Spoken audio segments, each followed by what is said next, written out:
more miles.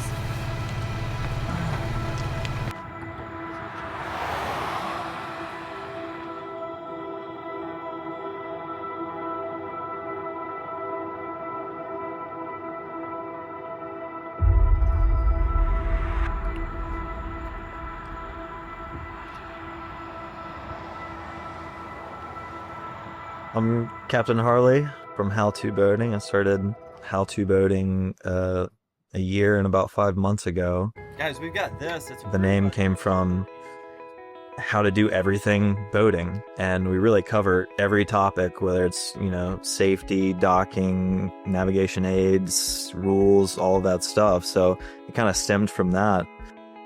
We have the 100-mile ultramarathon coming up, and it's actually tomorrow at this point. Tomorrow we start at 6:50, and what I've gotten is sponsors to sponsor my race, and with that, I gain donations. So donations for the Lucy Fernandez Foundation, and it all ties in because it's all in South Florida. It's the Keys 100 running from Key Largo to Key West. So that's one tie-in to the Fernandez family, and the next thing is it's also Boater Safety Week right after following. So it all ties in together, and I just wanted to run for a cause. I could just go out and run, but running and being able to use my reach and use my impact to have an impact on the world and the Fernandez Foundation, that was the goal. The Lucy Fernandez Foundation has two initiatives. One is the Live Like Lucy Scholarship for girls to attend her beloved Our Lady of Lourdes Academy. And then the other one is Boater Watercraft Safety. Within that initiative, it is to create awareness, it is to educate, and it is advocacy. And part of what we did this legislative session through the foundation is advocacy to enact laws that are geared towards closing these gaps. So through the efforts of the foundation and our advocacy, we were able to get, Lucy's Law passed. Lucy's Law, we looked at all of the gaps that existed, and we really wanted to align the penalties that existed on the water with those that are, expected on the road. There really should be no difference, if you're driving a vessel on land or on water. If you're acting recklessly, the penalty should be the same, and I think everyone should have that mentality. And so, it wasn't something that we did on our own. We worked with the state attorney's office. We worked with other foundations whose families had lost, loved ones due to boating accidents. There were a lot of stakeholders that came in and said, what could we do now to make an impact immediately and long term? And so that's kind of what inspired all of the little elements of Lucy's Law. It was a beautiful day on the water. Lucy was out for a weekend with some friends, and we were in the same area, but we weren't together for the weekend. And she called us and told us that she was heading out to Elliott Key and that we should go and meet her, that she hadn't seen us all weekend. She missed us. And my husband and I looked at each other and said, our 17-year-old daughter wants us to go out there and hang out with her. We absolutely got to go. The fact that she's asking us to go, this is a big deal. So we said, absolutely, we'll go. So we ended up going out and meeting her. We were out there for a little over an hour. We got an opportunity to see her. She swam up to the boat that we were on. We were on an 18-foot boat. And I remember she got on the boat and she had asked me for sunscreen, and she had asked me for a rubber band for her hair.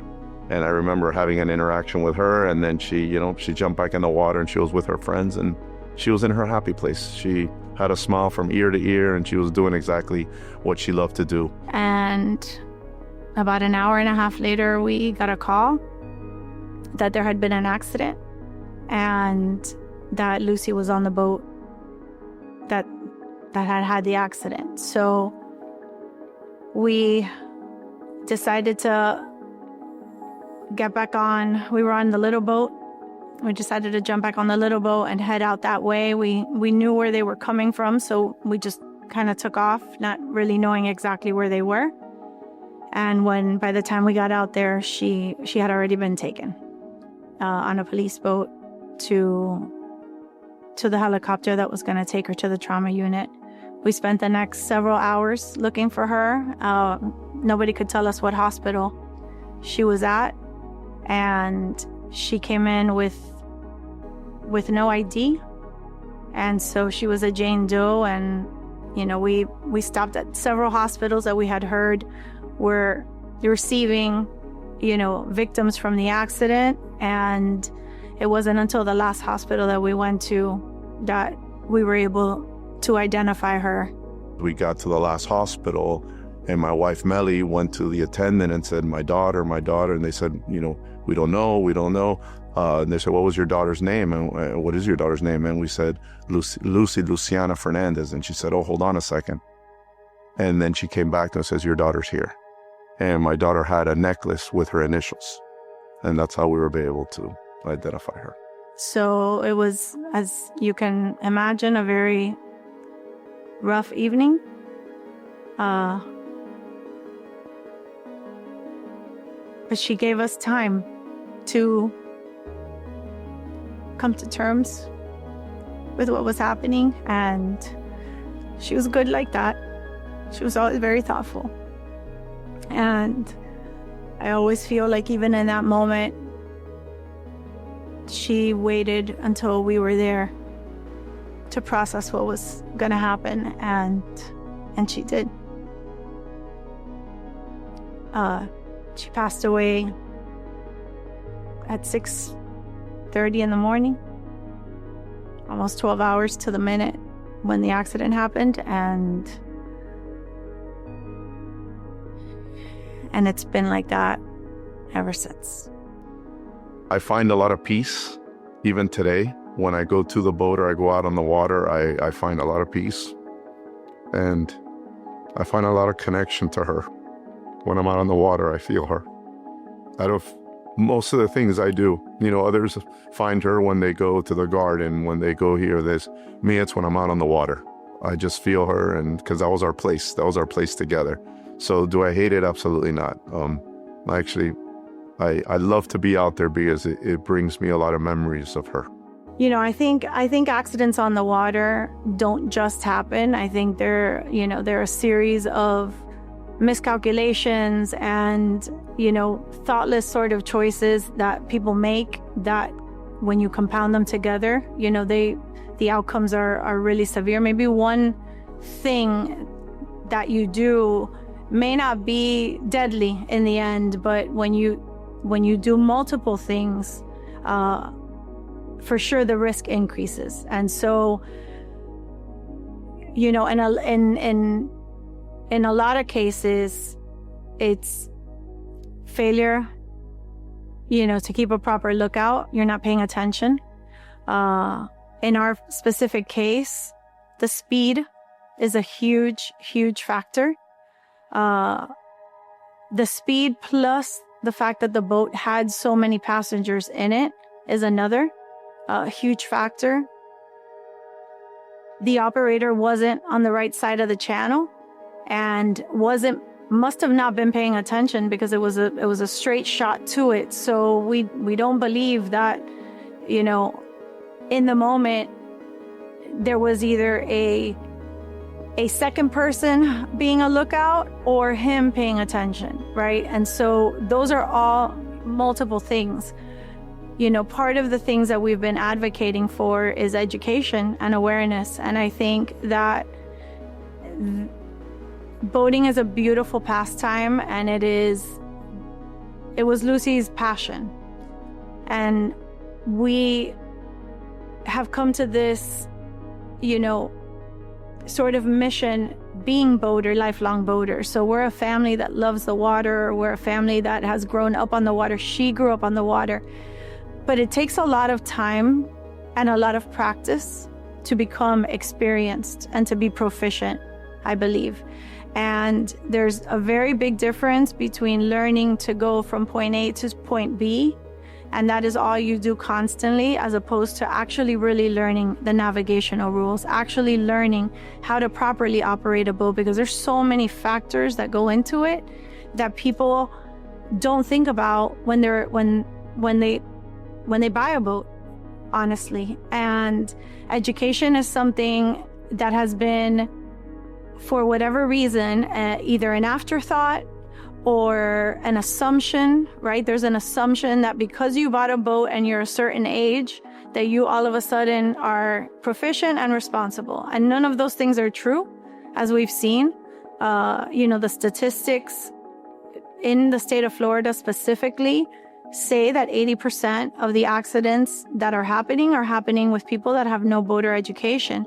And over 70% of those fall outside of the requirements for actual, a basic level boater ID card. And so, we believe that education and awareness is the only way to prevent these types of accidents, because most of them are. And if the operators actually had a real understanding of the risks associated with not having a proper lookout, not paying attention, overloading the boat, going at high speeds, all of those things, they would think differently when they're out on the water. And I think that's part of what we have been tasked, or we've taken it upon ourselves, to spread that message. We got connected. Vanessa reached out I think it was on Instagram. She reached out, and then she wanted to set up a call to talk about the foundation, Lucy Fernandez Foundation, and I was on board from the start. I was like, yeah, put me in. Let me know how I could help, because I do. It's more than, I don't really care about the money side of it. I just know if I can make an impact, that will come. So I just want to, make an impact, and if I could do that with the Lucy Fernandez Foundation, that's great. And they're making a big impact, so it's a great partnership that we have. Go on. You're out of here. 650 waves.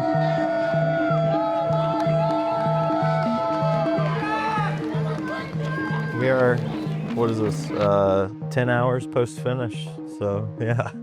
I kind of wanted to start off as fast as possible and get the first 10 miles done, so all I had to think about was, 90 miles left, which is, it's a lot, but the first 10 miles is just a training run, so I tried to get those done as quick as possible.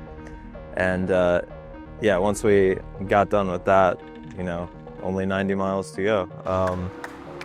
It started to get really, really hot during the day. There wasn't too much wind. There's more wind now than there was yesterday. That was the limiting factor. That was the pain point, because I had to ice down every couple miles. I had ice in Ziploc bags down the back of my shirt, in front of my shirt, and then in my sleeves too. So that, if I didn't have the ice, that wouldn't, I wouldn't have been able to make it. I had to stop every aid station every couple miles to just refill the ice, because it was insanely hot. And then after that, we went into just basically maintaining for the next 30 miles, just a relatively slow pace, going back and forth between walking and running, but mostly running for the next 20 miles until mile 30.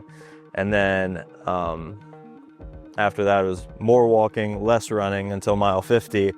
And at mile 50, it was insanely hot. We got to marathon, which is coming up on mile 50, and I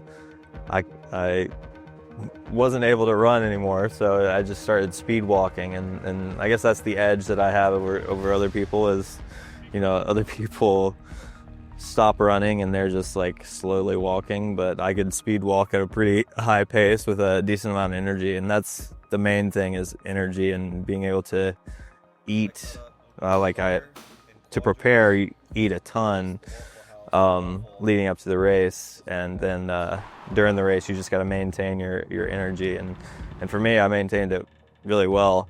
From mile 50 on to about mile 90, I tried to hang out at a 14:30 pace walking, and that's including stops. And then once we got to mile 90, then I started to speed up a little bit, because I mean, I used to work here in Key West. I used to live here, so it's just, for me, it's just all familiar streets, and I know what's coming around the next corner, whereas other people don't. So, like, I know exactly what to expect, and that was an edge I have over a lot of people too, because I know what's coming. So, it feels like a shorter run than it actually is.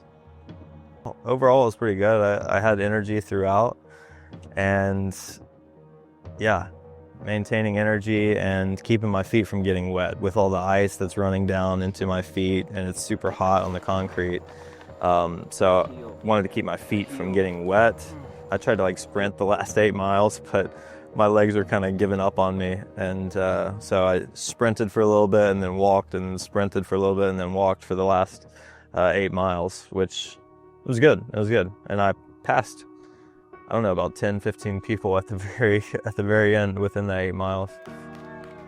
It was, I had a mission. I never thought about stopping, because I knew what to expect. So, you know, I don't want to let anybody down, because all these people, you know, set aside time for me in this event. So I don't want to, you know, have everybody out here and then not finish. We got some pancake charcuterie and some wing charcuterie after the race. I was still dead tired, but yeah, my appetite's coming back.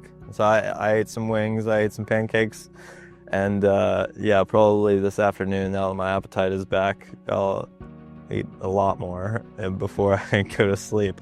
And I'll try to sleep for a long time tonight. You know, at the end of the day, it's not about me, it's about the goal for, you know, boating safety. And we tried to, you know, use this event just to raise money for the foundation. So we got, you know, a lot of sponsors, as you can see on the shirt. They're everywhere, right? So shout out to them. Thank you for all of them donating, sponsoring. All that money will go straight to Lucy Fernandez Foundation. The connection between, I guess, the race and the foundation and all the sponsors is also National Safe Boating Week. So it kind of ties all in together really nicely. So, you know, the goal for me at How To Boating is to make the waterways safer, make everything easier, you know, for everybody on the water. It's all about awareness for boating safety.